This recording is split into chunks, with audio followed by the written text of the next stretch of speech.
At Thanksgiving, I asked why my 5-year-old daughter's surgery got cancelled. My parents smiled. We spent her surgery money on your brother's party. She'll live. I just stared. Funny. The hospital sent me the recording of who called to cancel. Their faces went corpse white. The November wind carried the scent of wood smoke and dying leaves through Maple Ridge, Ohio. Jerry Crowell felt the cold bite through his jacket as he walked up the driveway of his childhood home, a covered casserole dish balanced in one hand while his other held tight to his daughter's small fingers. Lainey moved slowly beside him, her steps careful and deliberate. At 5 years old, she learned to compensate for the balance issues that plagued her daily. The inner ear condition had stolen her equilibrium, turned simple playgrounds into obstacle courses, made her classmates stare when she stumbled during circle time.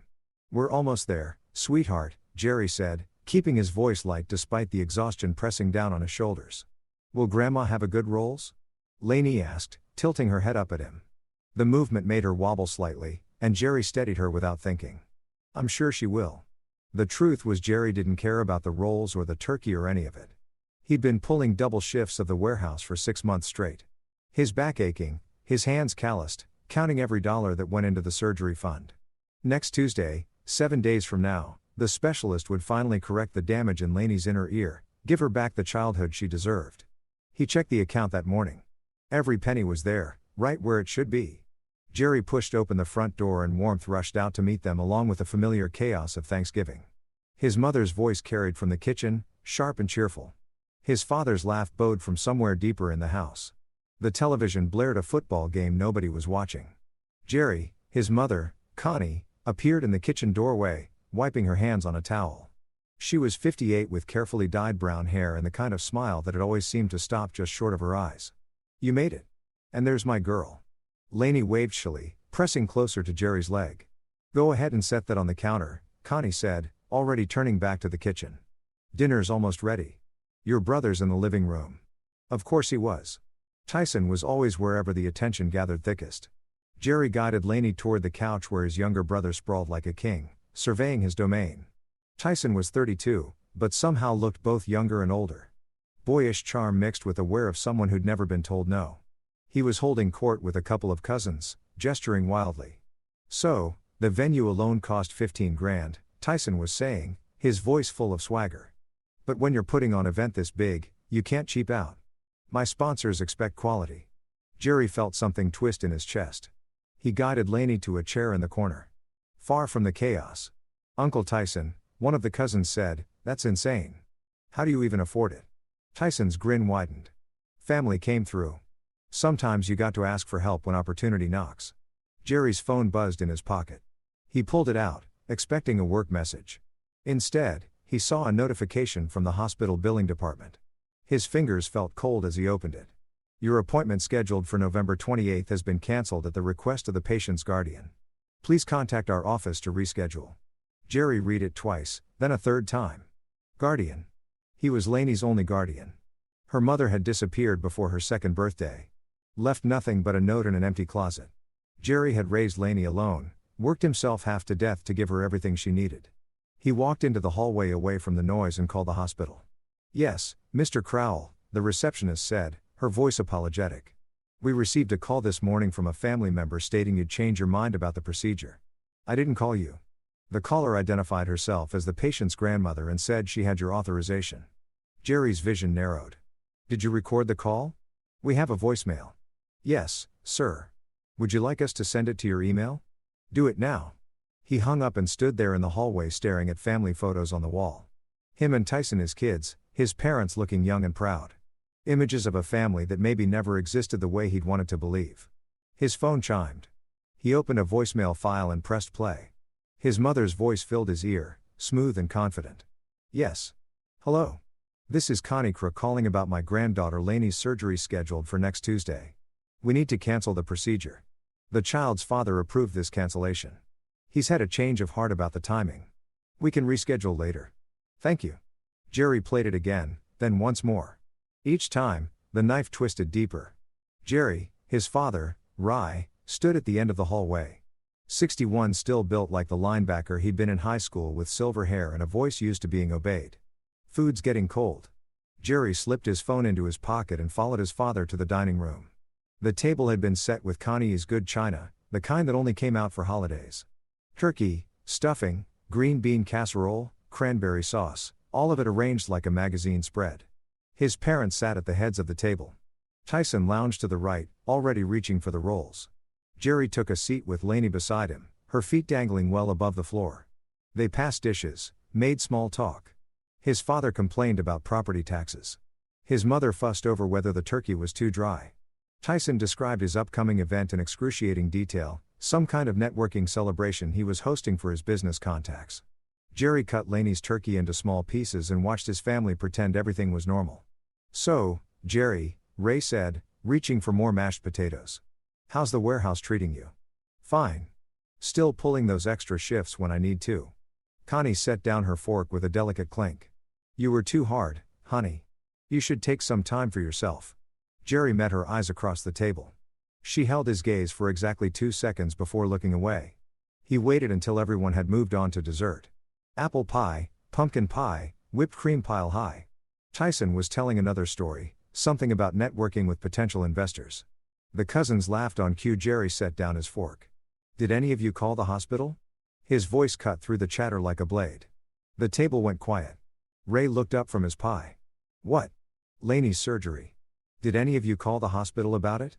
Connie's face did something complicated. A flicker of surprise, then calculation, then resignation. She glanced at Rai. Some kind of silent communication passed between them that Jerry had seen 1,000 times growing up. The kind of look that meant they'd already discussed this, already decided how to handle it. Rai cleared his throat. "We meant to talk to you about that. Talk to me about canceling my daughter's surgery." "Now hold on," Rai said, his voice taking on that familiar authoritative tone. "Nobody canceled anything permanently. We just pushed it back." "What?" Connie sighed, setting down her napkin with exaggerated care. "Jerry, we know you've been saving and we know how important this is. But Tyson had an opportunity that couldn't wait. A real chance to grow his business. Sometimes family has to help family." The words hung in the air like smoke. "You used her surgery money." Jerry said it wasn't a question. "It's not like she's dying." Ray said, his patience clearly thinning. "The doctor said the condition isn't life-threatening. It can wait a few more months." But Tyson's event, that was time-sensitive. He couldn't let his sponsors down. Jerry turned slowly to look at his brother. Tyson had stopped eating. He wore an expression Jerry had seen countless times before. That mixture of defiance and entitlement, like the world owed him something just for existing. "You took money from a 5-year-old's medical fund," Jerry said quietly. "Dad and Mom, help me out," Tyson replied, lifting his chin. "It's an investment in my future. When my business takes off, I'll pay everyone back." "You stole from your niece." "That's not fair," Connie interjected. "We borrowed from the family fund. Your father and I contributed to that account, too. Remember? We put in $2,000 last year for Lainey's birthday." Jerry felt something cold settle in his chest, a clarity he'd never experienced before. He pulled out his phone, sat on the table, and tapped the voicemail file. His mother's voice filled the dining room. "Yes. Hello. This is Connie Crowell calling about my granddaughter Lainey's surgery scheduled for next Tuesday. We need to cancel the procedure. The child's father approved this cancellation. He's had a change of heart about the timing. We can reschedule later. Thank you." The silence that followed was absolute. Connie's face had gone pale. Ray's jaw tightened, a muscle jumping beneath the skin. Tyson's smirk had vanished. Jerry let the silence stretch. "You lied," he said. Finally, his voice steady. "You called the hospital, impersonated me, and canceled my daughter's surgery. Then you took the money I'd been saving and gave it to him." He pointed at Tyson without looking away from his parents. "Jerry," Connie started. "How much?" "It's not. How much did you give him?" Raised hands curled into fists on the table. "Watch your tone." $12,000. Jerry said. "That's how much was in that account. Money I earned. Money I saved from my daughter's medical procedure. And you stole it." "We didn't steal anything," Rai said, his voice rising. "Like your mother said, we contributed to that fund. We have a right. You contributed $2,000 once and I put in $10,000 over 6 months of overtime, night shifts, weekend work." Jerry stood up, lifting Lainey from her chair. She clung to him, confused and frightened by the tension. "You don't have any rights to her money. You don't have any rights to her medical decisions. And you sure as hell don't have the right to lie and say, I approved any of this." "Sit down," Rai commanded.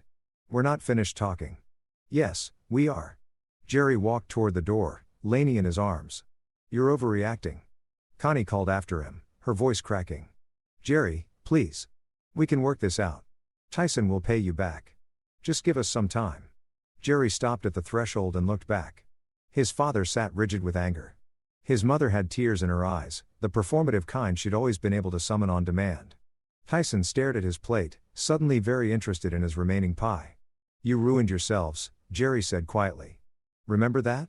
He carried Lainey out into the cold November night, and didn't look back. The drive home took 15 minutes. Jerry kept his breathing steady, his hands loose on the wheel. Lainey sat in her booster seat, watching him with those wide, worried eyes. "Daddy." "Yeah, baby. Are you mad at Grandma and Grandpa?" Jerry merged onto the main road, street lights casting moving shadows through the car. "I'm disappointed in them.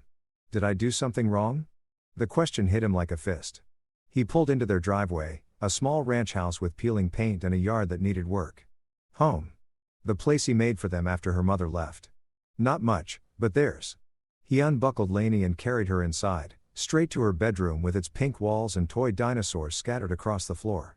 He set her on the bed and knelt beside her so they were eye level. "Listen to me," he said, taking her small hands in his. "You didn't do anything wrong. You understand nothing. This is about choices grown-ups made. Bad choices. But the surgery, we're still doing the surgery. I promise you. Next Tuesday, just like we planned." "But Grandma said," Grandma was wrong. The words felt good to say out loud. Solid, true, and I'm going to fix this.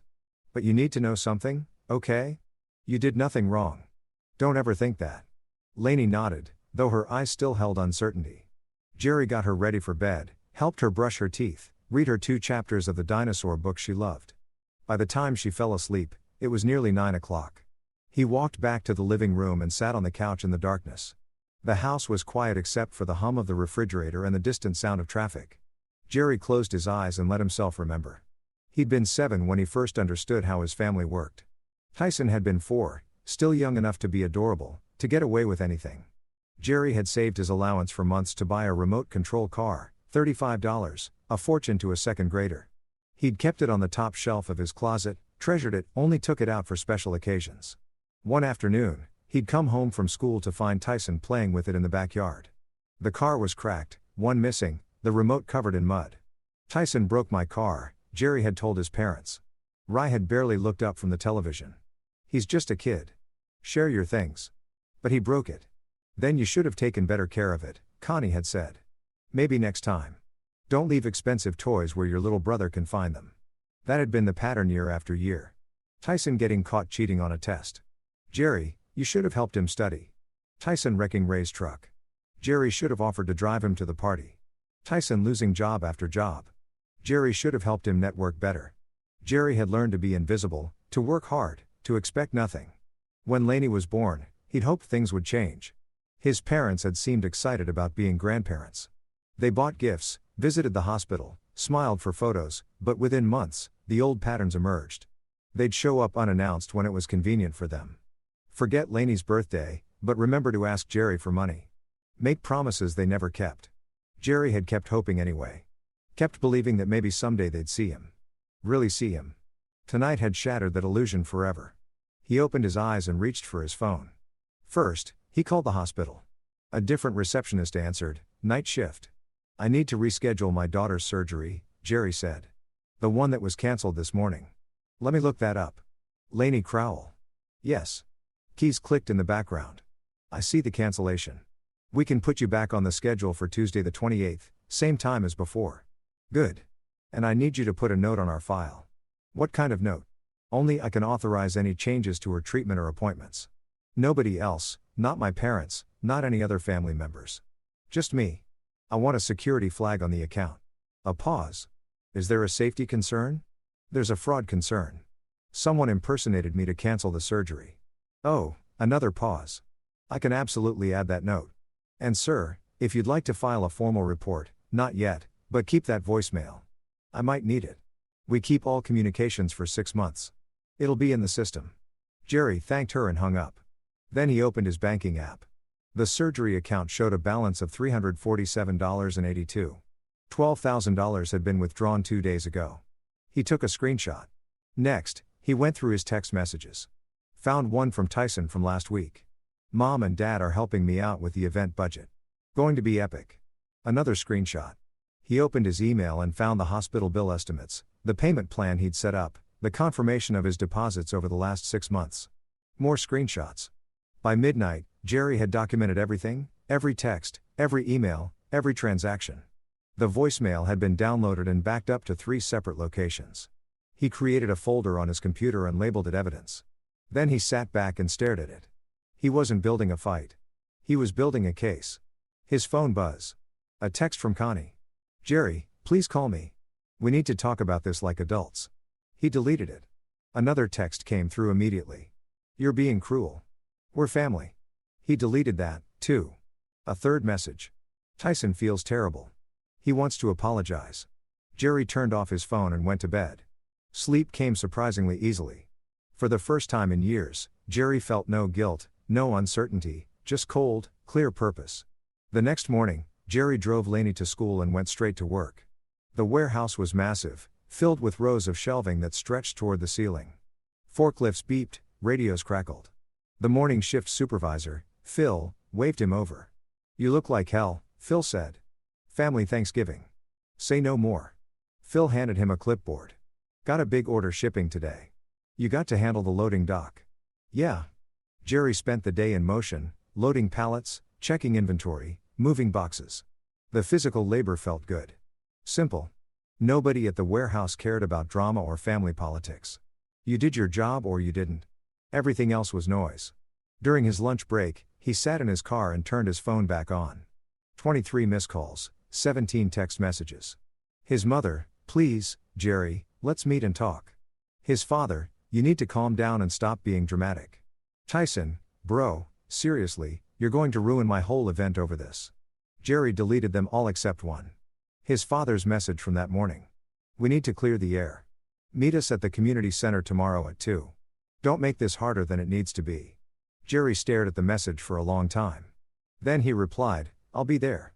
The Maple Ridge Community Center sat at the edge of town, a squat brick building used for everything from bingo nights to local government meetings. Jerry arrived at 155 and parked near the entrance. The November afternoon was gray and cold. Dead leaves skittered across the parking lot, caught in swirling eddies of wind. Jerry walked inside. The lobby smelled like old coffee and industrial cleaner. A teenager working the front desk barely looked up from her phone. Conference room B, she said, pointing down a hallway.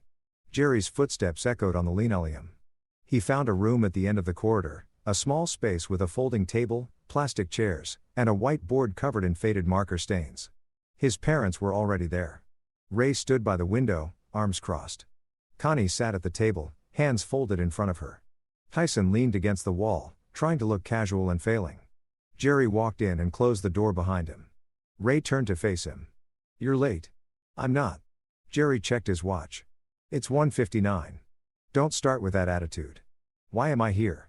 Ray's jaw tightened. Because we're family, and family solves problems together. Not by running away on Thanksgiving. Not by ignoring phone calls. I didn't run away. I left after discovering you committed fraud. That's a serious accusation, Ray said, his voice dropping into a dangerous register. Jerry pulled out a chair and sat down. He set his phone on the table, screen up, and looked at his father steadily. It's not an accusation. It's a fact. Connie leaned forward, her expression pained. Jerry, honey, you have to understand. We were trying to help Tyson. You know how hard he's worked to build his network to create opportunities for himself when he came to us with this event. How much did he ask for? That's not how much. She glanced at Ray, then back at Jerry. 15,000. And you had 3,000 in savings, Jerry said. So you took 12 from Lainey's surgery fund. We borrowed it. Ray corrected with full intention to pay it back. No. Jerry's voice remained level. You stole it. And you lied to the hospital to cover it up. You impersonated me. That's identity fraud. Tyson pushed off the wall. Jesus Christ. Jerry, you're really going to sit here and act like we committed some kind of crime? We're family. Families borrow money from each other all the time. Jerry looked at his brother. Really looked at him. 32 years old and still dressed like a college student trying too hard. Expensive sneakers he couldn't afford. Designer sunglasses hooked on his collar. A watch that probably cost more than Jerry made in a month. You didn't borrow anything. Jerry said, "You never asked me. You never got my permission. You conspired with our parents to steal money from a medical fundment for a child's surgery." "My child, your niece, it's not that serious," Tyson said, "the surgery can wait." "No, it can't." The doctor said, "Do you know what it's like?" Jerry cut him off, his voice still calm, but harder now. "Watching your daughter fall down on the playground because her balance is broken. Seeing her sit out during games because she's scared of getting hurt. Having her ask why she's different from the other kids." Tyson shifted uncomfortably. "Look, I get it. You don't get anything.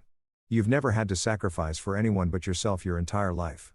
"That's not fair," Connie said quickly. "Tyson has worked very hard." "At what?" Jerry asked, turning to his mother. "What exactly has he worked hard at?" "He's had 6 jobs in 3 years. He started 4 different businesses that went nowhere. And every single time you bail him out." Rai slammed his hand on the table, making the surface rattle. "That's enough. You don't talk about your brother that way." "Why not?" "Because it's true. Because he's family." Jerry stood up slowly. "You keep saying that word family like it means something. Like it gives you permission to do whatever you want." He picked up his phone and opened the voicemail file. "Listen to this again," he said and played the recording. Connie's voice filled the room smooth and confident as she lied to the hospital, lied about Jerry's authorization, lied to steal his daughter's chance at normal childhood. When finished, Jerry set the phone back down. "That's you," he said to his mother. "You called the hospital. You pretended to be authorized. You canceled a medical procedure for a minor child. Do you understand what that is?" Connie's hands trembled slightly. "I was trying to help. You were committing medical fraud." "Don't you dare threaten your mother," Rai said, moving toward Jerry. Jerry didn't flinch. "I'm not threatening anyone. I'm explaining what you did." "We're not giving the money back," Rai said flatly. "Tyson's event is in 3 days. The money's already spent. Deposits are non-refundable." "Then you have a problem." "No, you have a problem."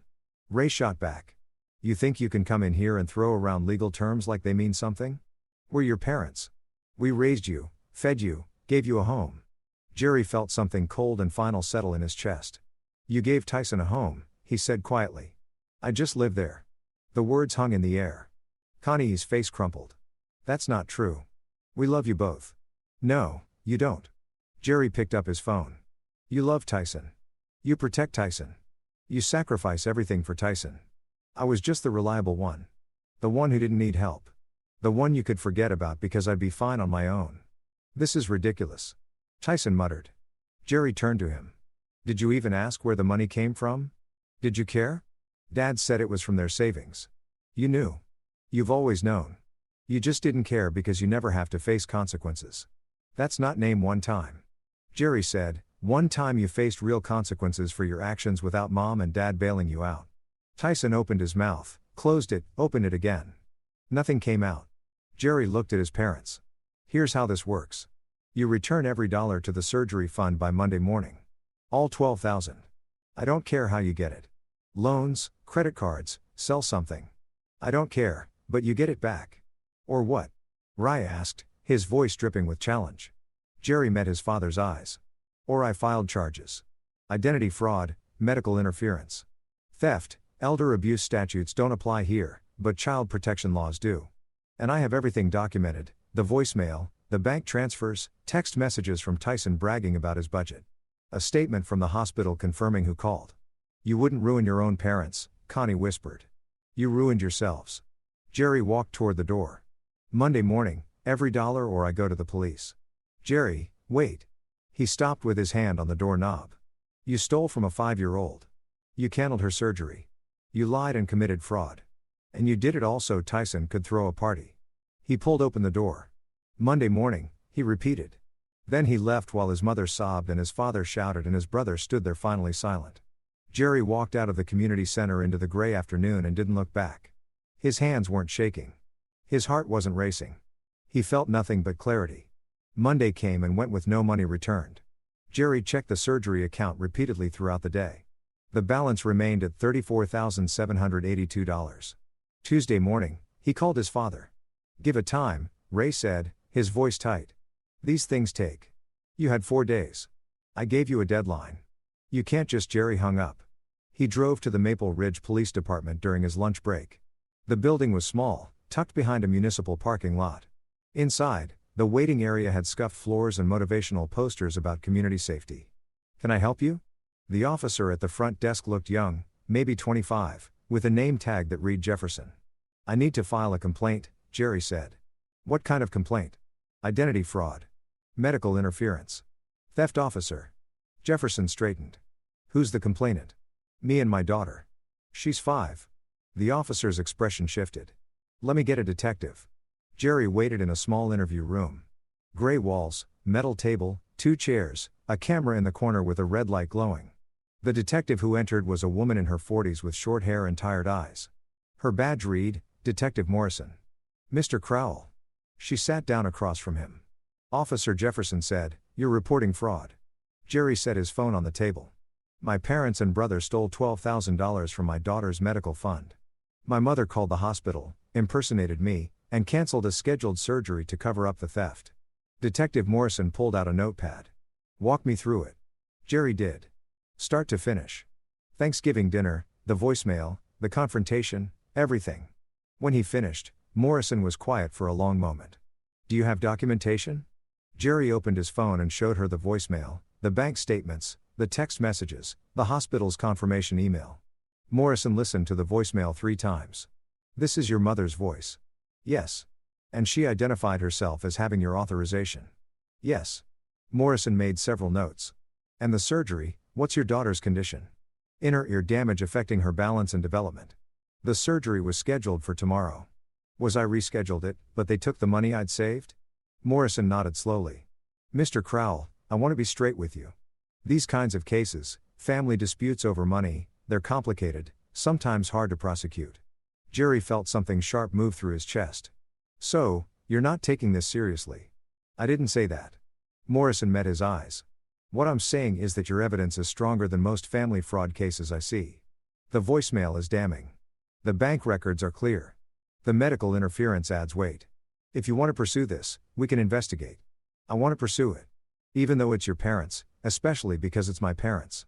Morrison studied him for a moment. Kids usually hesitate to press charges against family. I'm not hesitating. I can see that. She tapped her pen against her notepad.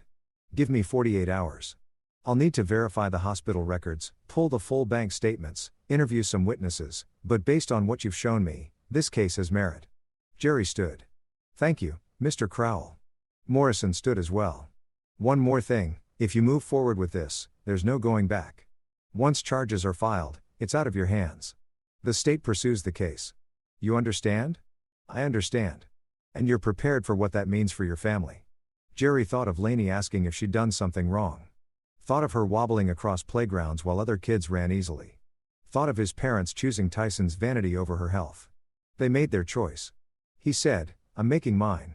Morrison nodded. I'll be in touch. That night, Jerry was putting Lainey to bed when someone knocked on his door. He looked through the peephole and saw his father standing on the porch. Jerry opened the door but didn't step back to let him in. What do you want? Ray looked older than he had on Monday. The lines around his eyes deeper, his shoulders less certain. We need to talk. Ray said, we talked. I gave you a deadline. You ignored it. You don't understand what you're doing. I understand exactly what I'm doing. Ray's jaw tightened. You went to the police. How do you know that? Officer Jefferson is married to your mother's cousin. Word travels in this town.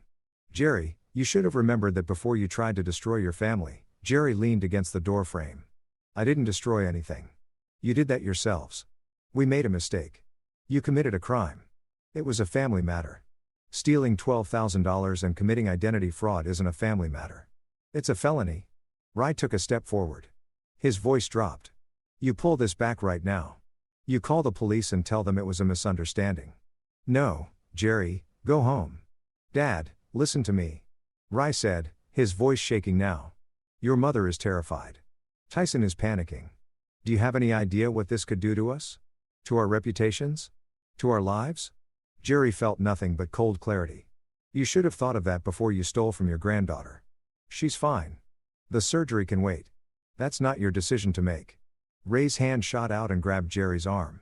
His grip was tight, almost painful. You ungrateful? Jerry yanked his arm free. Don't touch me after everything we did for you. Like what?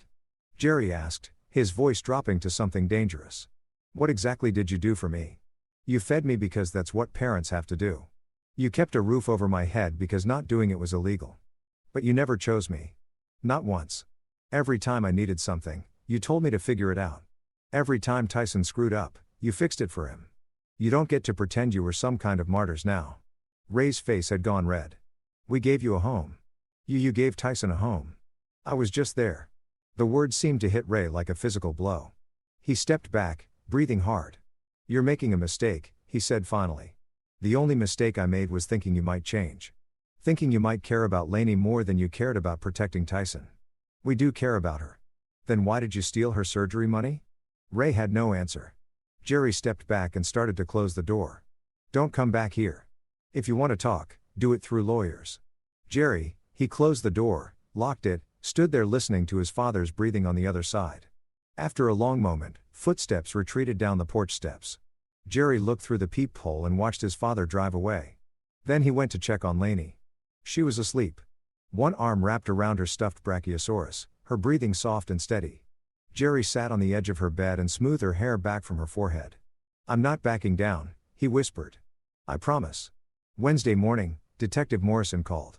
Mr. Crowell, I need you to come down to the station. What's wrong? Nothing's wrong, but we've had a development. Jerry took the afternoon off work and drove to the police department.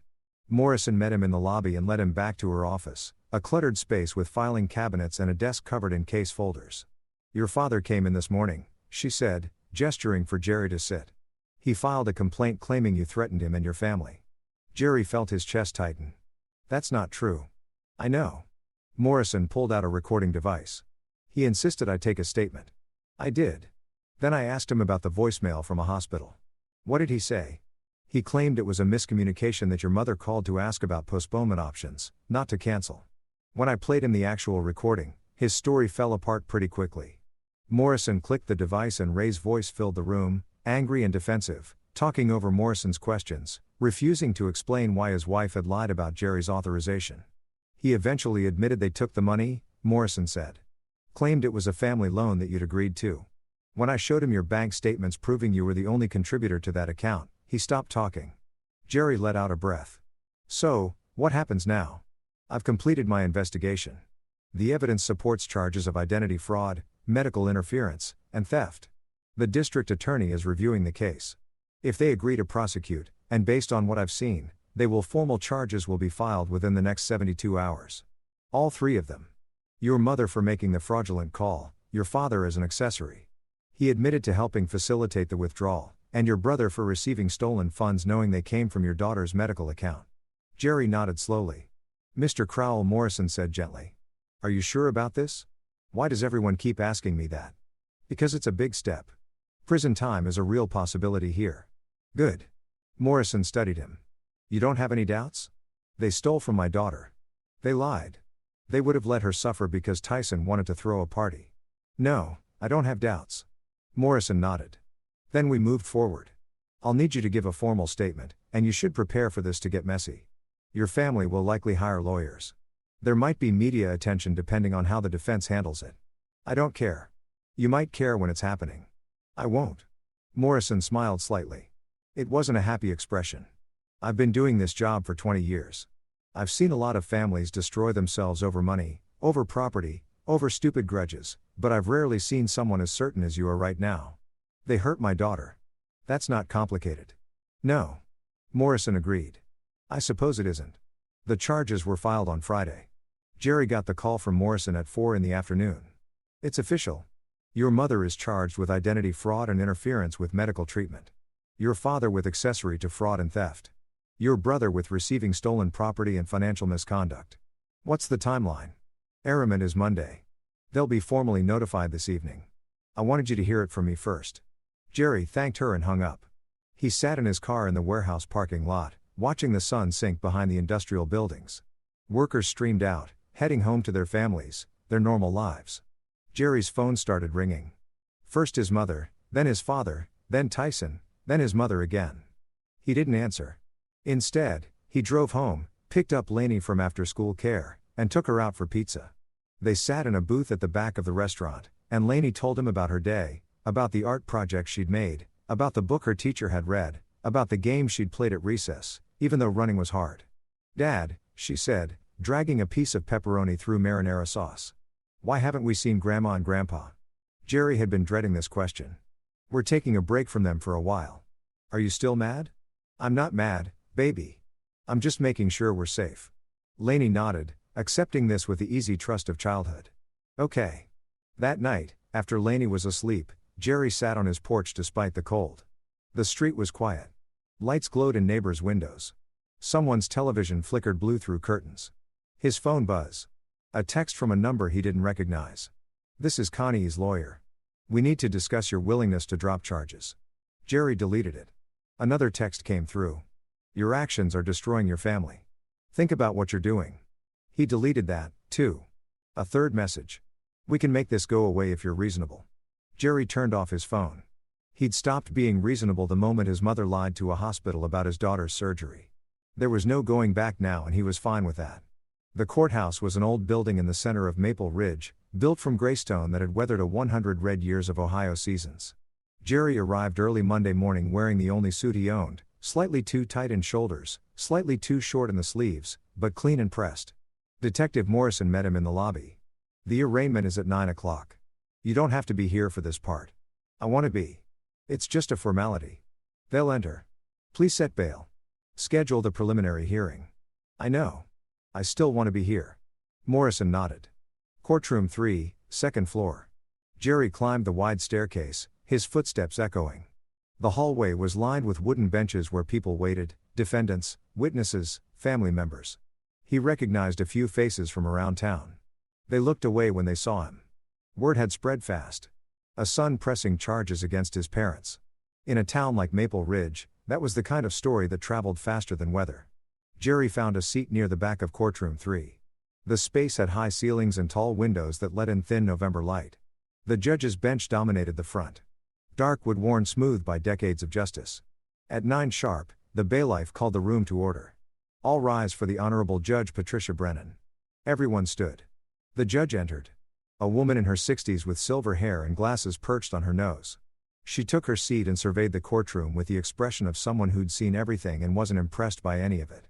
"First case," she said, "the State of Ohio versus Connie Marie Crail, Raymond James Crowell, and Tyson Ray Cra." A door opened and Jerry's family entered with their lawyers. Connie looked smaller than she had 2 weeks ago. Her face was puffy, eyes red. She wore a navy dress that hung loose on her frame. Ray walked stiffly beside her, his jaw set, refusing to look anywhere but straight ahead. Tyson brought up the rear, flanked by a lawyer in an expensive suit who looked like he handled bigger cases in bigger cities. The three of them stood before the judge. Brennan read the charges without inflection. "Connie Marie Crowell, you are charged with identity fraud and interference with medical treatment. How do you plead?" Connie's lawyer, a local attorney named Peters, stepped forward. "Not guilty, Your Honor."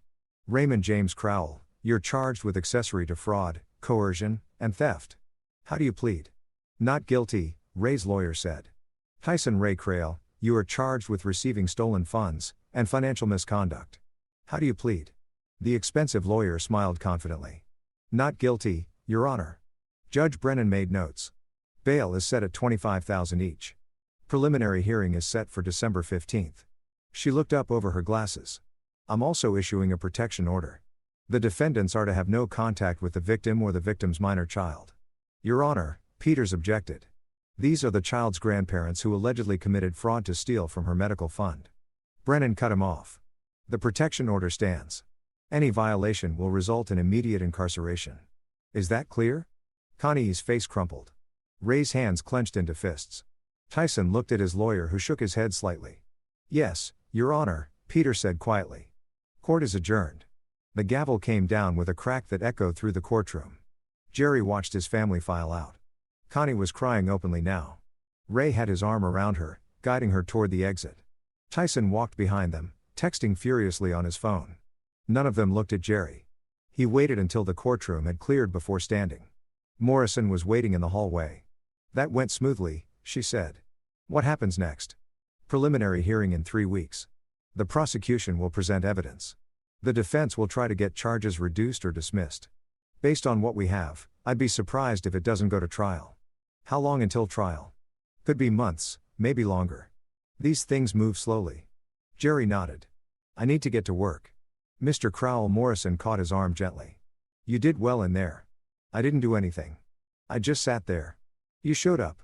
That matters. A lot of people wouldn't have a spine to see this through. Jerry shrugged. They hurt my daughter. It's not complicated. He left Morrison in the hallway and walked out of the courthouse into the cold morning.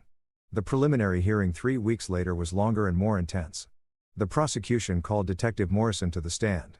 She walked the court through the investigation. The voicemail recording, the bank statements, the text messages. Everything was entered into evidence with careful precision. Then they played the recording. Jerry sat in the gallery and watched his mother's face as her own voice filled the courtroom. The lie sounded even worse in the sterile legal environment. Confident, deliberate, completely fraudulent, Connie kept her head down, hands twisted together in her lap. The defense tried to argue that it was a misunderstanding, that Connie had only been trying to help, that families communicate about medical decisions all the time. Judge Brennan cut them off. Counselor, the recording is clear. The defendant identified herself as having the father's authorization. She did not. That's not a miscommunication. That's fraud. Next came the bank records. The prosecution showed the pattern of Jerry's deposits over 6 months. Then the single large withdrawal that emptied the account. And who authorized that withdrawal? The prosecutor asked Morrison. Raymond Crowell. He has signature authority on the account because he contributed funds previously. Did he have the account holder's permission for that withdrawal? No. Mr. Cra, the victim, was unaware of the withdrawal until after it occurred. Ray's lawyer tried to argue that having signature authority meant Ray had legal right to withdraw funds. Judge Brennan looked skeptical, even if those funds were specifically earmarked for a minor child's medical procedure. Family accounts often have flexible usage. We're not talking about flexible usage, counselor. We're talking about taking money designated for a child's surgery and giving it to her uncle for a party. The court finds sufficient evidence to proceed to trial on all charges. The defense lawyers huddled with their clients. Tyson's expensive attorney whispered urgently. Connie was crying again. Ray sat rigid, staring at nothing. Trial is set for February 20th. Brennan announced all previous conditions remain in effect. Court is adjourned. Jerry tried to keep life normal through December and January. Laney's surgery had been rescheduled for early December. Jerry took her to the hospital on a cold Tuesday morning. The procedure took 4 hours. He sat in the waiting room drinking bad coffee and reading the same magazine 3 times without absorbing any of it. When a surgeon came out, she was smiling. Everything went perfectly. She should see significant improvement in her balance within a few weeks. Jerry's legs felt weak with relief. He saw Laney in recovery, groggy and confused, but okay. She smiled at him through the fog of anesthesia. Did it work? She slurred. It worked, baby. Good. I want to run. Jerry held her hand and felt something tight in his chest finally ease. The money had been recovered as part of the criminal case. The court had frozen Tyson's accounts and ordered restitution. Jerry got every penny back, plus damages. By Christmas, Laney was running. Actually running. Not carefully, not hesitantly, but with the wild abandon of a normal 5-year-old. She played tag at school. She jumped in puddles. She spun in circles until she was dizzy and laughing. Jerry watched her and knew he'd made the right choice. The trial began on February 20th. The courthouse was busier this time. Word had spread beyond Maple Ridge. A few reporters lingered in the hallway, notepads ready. Jerry wore the same suit, still too tight, still too short. The jury was selected over 2 days. 12 people from a surrounding county who would decide his parents' fate. They looked ordinary: a retired teacher, a grocery store manager, a mechanic, a nurse. Normal people asked to judge an abnormal situation. Opening statements came next. The prosecutor was a woman named Catherine Reed, mid-4s, with a calm authority that filled the courtroom. This case is about betrayal, she told the jury. The betrayal of a parent's trust, a child's welfare, and the basic decency we expect from family. The defendants didn't just steal money. They stole a little girl's chance at a normal childhood. They lied to medical professionals. They committed fraud. And they did it all so that one member of this family could throw a party. She paused, letting the words sink in. The evidence will show you exactly who made these choices and why. And it will show you that these weren't mistakes or misunderstandings. They were deliberate, calculated acts designed to benefit one person at a child's expense. That's not family. That's crime. The defense went next. Peters, representing Connie and Ray, tried a different approach. This is a family tragedy, a misunderstanding that spiraled out of control. Yes, Mistakes were made. Yes, there was miscommunication. But these are grandparents who love their granddaughter. They contributed to her medical fund.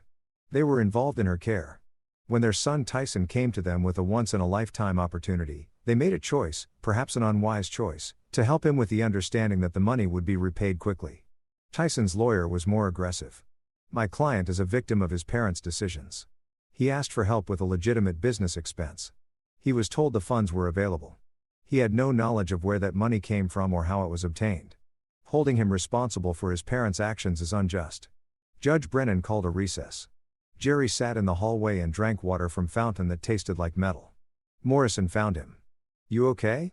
They're making me sound unreasonable. That's their job. Don't let it get to you." "I'm not." And surprisingly, he wasn't.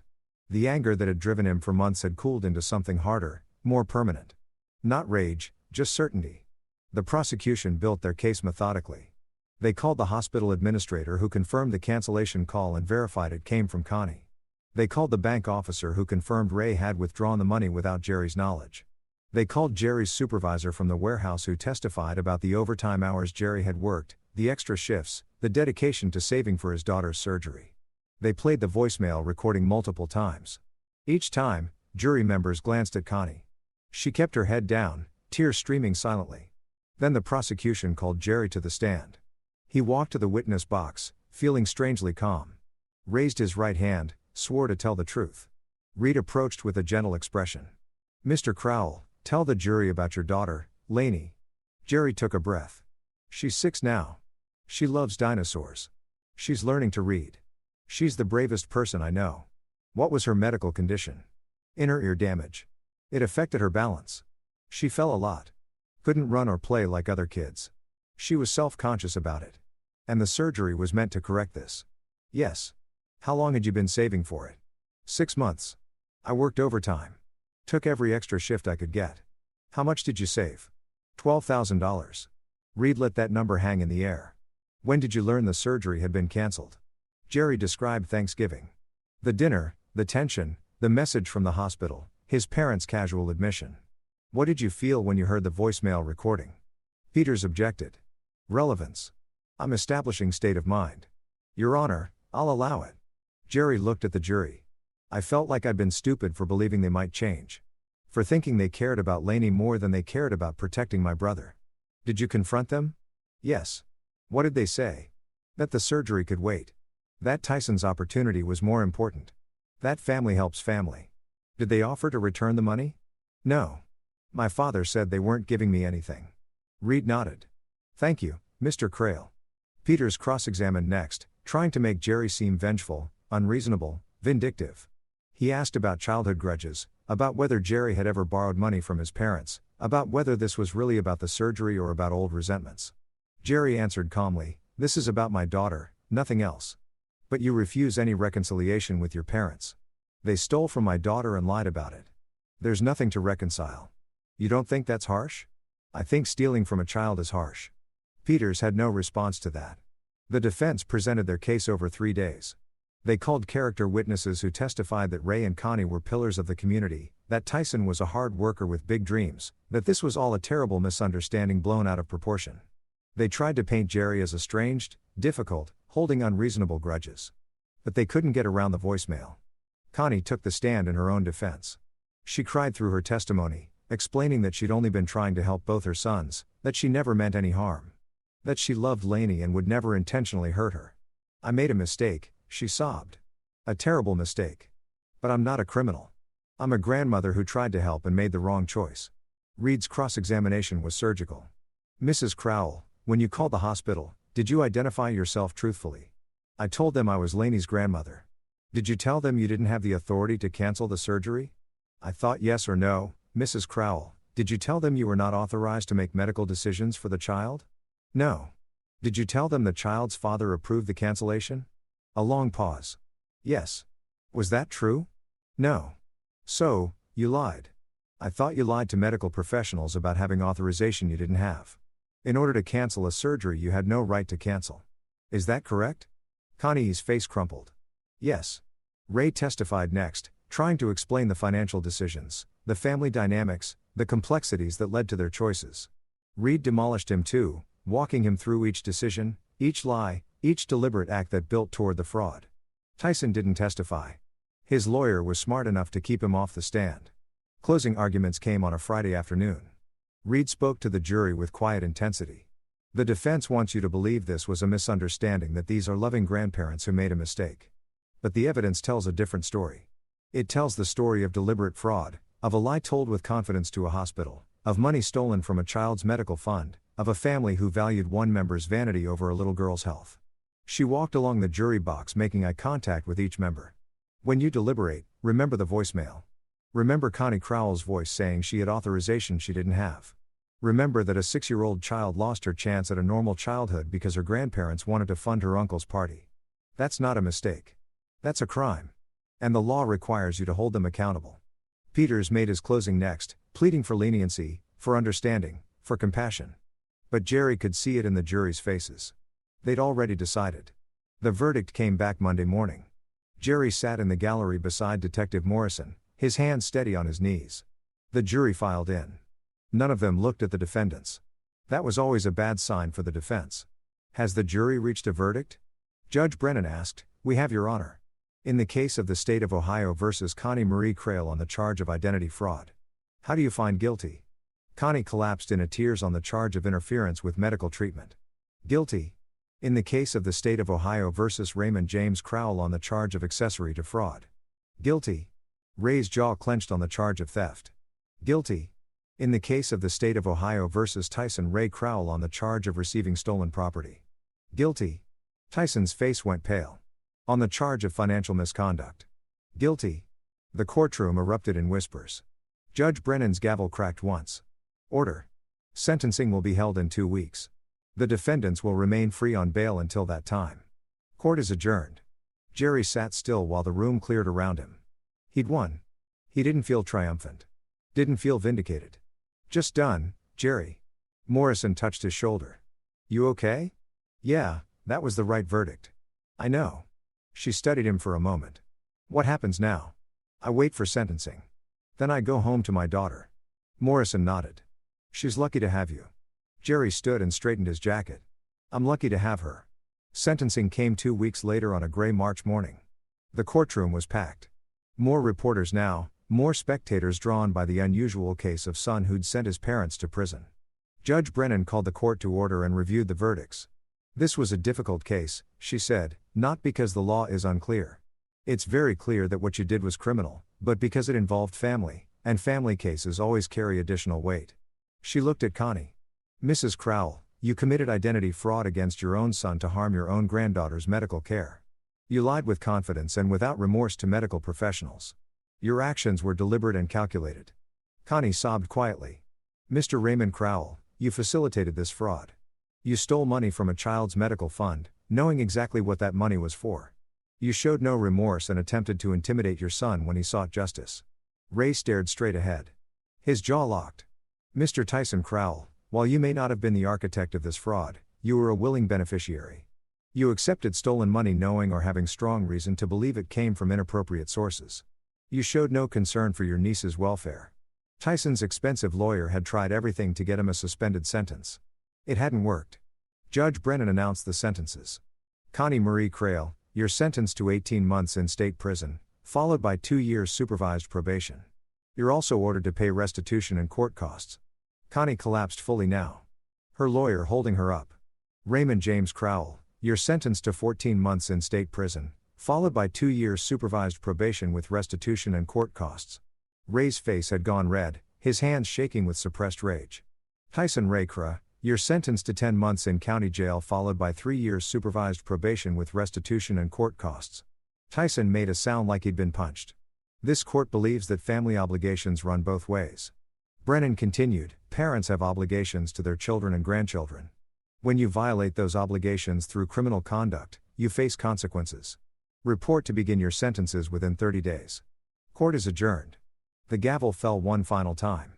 Jerry watched as his parents were let out by their lawyers. Connie could barely walk. Ray moved stiffly, his face a mask of fury. Tyson shouted something Jerry couldn't make out. None of them looked at him. Jerry stood and walked out of the courtroom into the March morning. It was over. 2 weeks later, Jerry and Lainey stood in front of a small house on the other side of Maple Ridge. It was nothing fancy. 2 bedrooms, a fence yard, a garage that needed work, but it was theirs. Jerry had saved the restitution money, added it to his own savings, and made a down payment.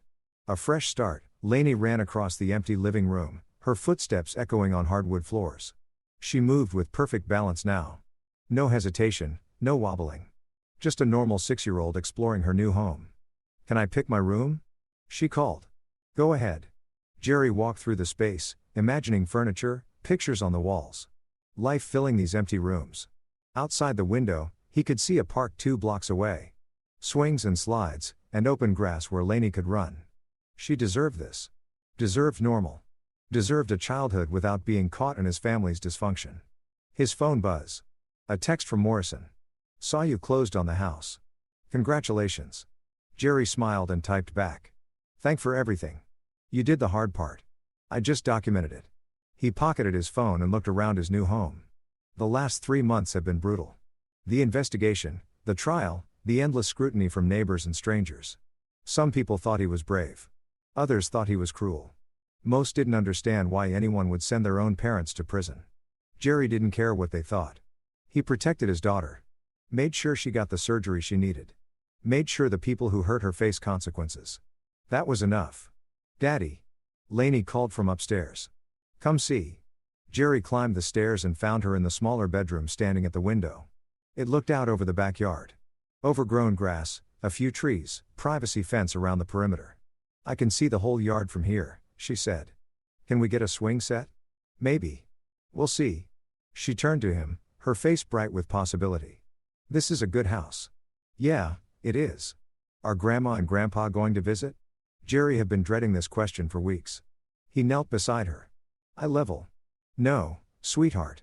They're not going to visit for a long time. Because of what they did. Because of what they did." Lainey thought about this, her 6-year-old brain processing adult consequences. "Did they say sorry?" "No, that's not nice." "You're right. It's not." She wrapped her arms around his neck, a tight hug that made Jerry's chest ache. "It's okay, Daddy. We have each other." Jerry closed his eyes and held his daughter. "Yeah, baby. We do." That night, after Lainey was asleep in her new room, Jerry sat on the back porch despite the chill. The yard was dark, just shadows of trees and fence posts. The neighborhood was quiet except for distant traffic. His phone sat beside him, silent now. His parents had 30 days to report to prison. Rye had already begun serving his sentence. Connie was scheduled to report next week. Tyson had filed an appeal that would probably go nowhere. Jerry felt no satisfaction, no vindication, no triumph, just peace. For the first time in his life, he'd set a boundary and enforced it. Refused to accept mistreatment as normal, protected someone who couldn't protect herself. His parents had made their choices. He made his, and he'd never apologize for it. Jerry looked up at the stars, barely visible through the light pollution, and thought about Lainey sleeping upstairs, about her running across playgrounds now without fear. About the life they were building, different from what he'd imagined as a kid, different from the family he'd wanted. But theirs, a father and daughter moving forward without the people who'd try to break them. He stood and walked back inside, locking the door behind him.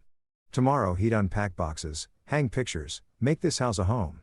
Tonight he'd sleep in a place where no one could lie to him, steal from him, or pretend that family meant accepting abuse. Jerry checked on Lainey one more time. She was curled up with her dinosaur, breathing softly, safe. He walked to his own room and closed the door. For the first time in 6 months, Jerry Crowell slept without anger, without tension, without fear. Just a father who protected his daughter at any cost.